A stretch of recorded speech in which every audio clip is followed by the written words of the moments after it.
Hello, chickens. Here's a quick one today because I have to go to work soon and I don't really feel like it. So instead, I'm going to be self indulgent and read my own fanfic. So this one is Victims of the Night. Very melodramatic, but it's actually a song lyric because this fic is from a song prompt provided to me by whomerlockwood, which is a pretty sick Tumblr name. I requested some song prompts not long ago because I haven't written in a while and I usually write my songs, and I said, send me a lyric, send me something you like. I'll write a fic, something little. So far they're all turning out to be a little longer than that. So this one was for Shut Up and Dance, which you may remember as, oh, don't you dare look back, just keep your eyes on me. She said you're holding back. I said, shut up and dance with me. Yeah. So there's some fun there. See how we're going to do this. Okay, this should work. Don't look back, Doctor. The space is tight as they wriggle their way through water and rock and chunks of cement. The ruined factory is not a particularly pleasant place to be. It's too dark, thank God for Garrick's eyes, and it's too hot, at least for him, and it's very, very close, which he's quite certain Garrick's not enjoying at all. Garrick's coped admirably until now, though, until this moment when he's angled himself backwards to look behind them and frozen, wide-eyed, pupils slipped to slits. Why, what's... He starts to awkwardly turn himself in the small space. Garrick grabs his wrist. Hard. Don't look back. Keep your eyes on me. He's going to have a bruise. He tries to tug away, can't budge. Garrick, let me go. Trust me, and don't look back. This is a Cardassian tunnel, and Garrick knows about what lives in Cardassian tunnels. Well, good for Garrick. What aren't you telling? Listen, Doctor, talk to me. Ah, you haven't figured out Shiro's motivation yet, have you? And apparently Garrick has chosen this particular moment to go insane. He pulls at Garrick's grip. What are you... You haven't... Lazy Federation intellectualism. Anger in his voice.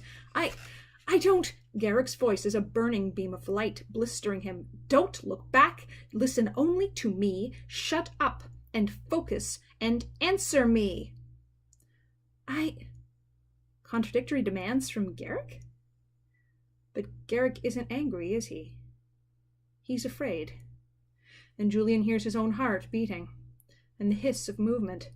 And perhaps it's just possible that he smells wrong? Not like food, and Garrick, who probably does smell very much like food, is past him, and the only thing behind whatever is behind him and Garrick is himself. Yes. Okay. Yes. A quick nod from Garrick, a brief loosening of the grip on his wrist, but Garrick's hand stays where it is, fingertips rasping cool on his skin.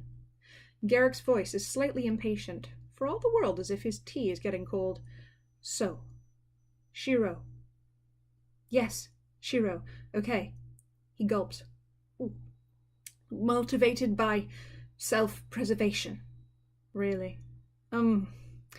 Isn't it always? Go on.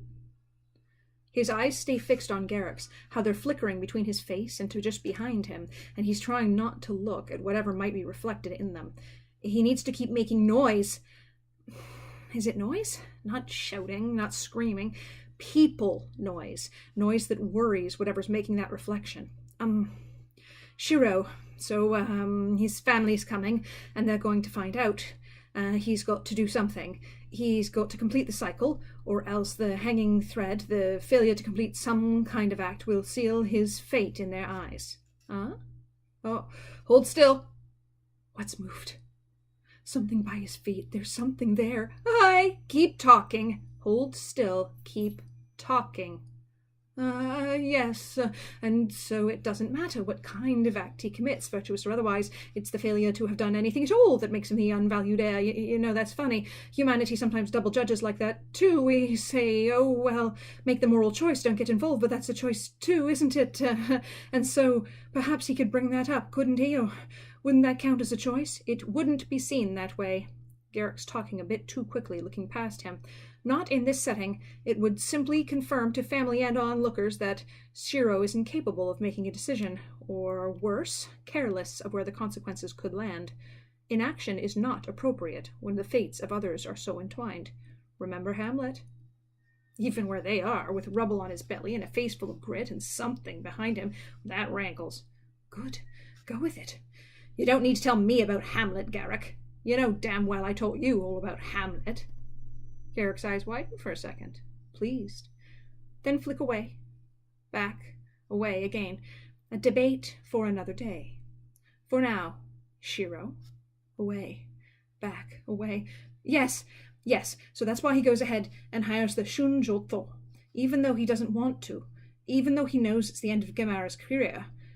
Gemara and her family will have to decide what to do about it, and pushing the decision over to them is good enough for now. Otherwise he has to take the fall himself, and that's no good. But in the book, he's written as pleased to hire the Shunjotho. Oh, certainly his second tongue is, but we never see inside his head, and, Garrick isn't looking at him at all now. His breaths are slow and steady. His lips are pursed. On each exhalation, he's holding unnaturally still. He shouldn't ask. What are you looking at? Nothing of concern. Garrick's voice rebukes him. His eyes are wide, his pupils narrow slits. Keep talking to me. Prove me wrong, Doctor. Shiro's quite pleased to dump the entire mess on Gemara. Now he's vindicated in the eyes of his family.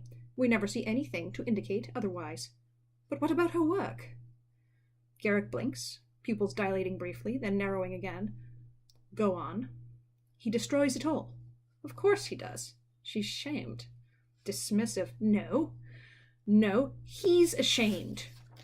Really? Yes, and he can't bear to see anything she started come to fruition. It would eat him alive. He wants to shift. Can't. Wants to gesture. Can't. Garrick's hand grips his wrist again, a warning. You give Shiro more depth than I'd credit him with. His voice is shaking, but he has to keep talking.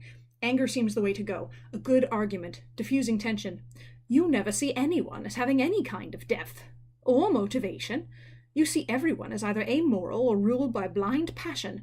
Sometimes I think you can't imagine a person who might have to deal with both. Excuse me! I'm talking! You eviscerate Hamlet. You infantilize Elizabeth. You condescend to Brother. And you take the side of the villain every time. And you know what? A lot of the villains you like so much are just as driven by blind, stupid passion as you like to think the protagonists are. Doctor. And it really sells you short, you know. It makes it seem as if your imagination is limited. It can't be. Surely you can have envisioned someone who follows their passion while being aware of the odds. Or is that just impossible on Cardassia? Or on whatever you seem to think Cardassia is?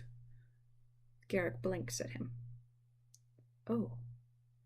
Perhaps too much argument. I'm sorry, Garrick. I didn't mean to. No, Doctor. And Garrick smiles. Your points are valid. And by the way, they're gone. What? Despite himself, he turns and looks. Nothing in the shadows but the drip of water. Garrick is still smiling at him, eyes strange and wild. Well argued, Doctor. A well-stepped dance, and not a sign of fear. We're alive. We are. Garrick flicks his hands as if shaking out a cramp, angles his head from side to side to work out some kind of kink.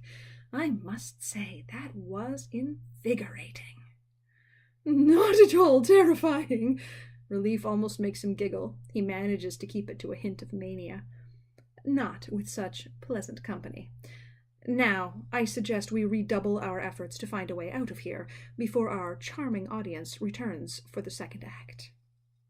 Garrick turns, drops to all fours again, continues crawling around along the shaft. He blinks, bemused, and follows. Thanks for listening and for helping me take my mind off work. I hope your day is wonderful and that everything goes just the way that you'd wish it does. And we'll see you again soon.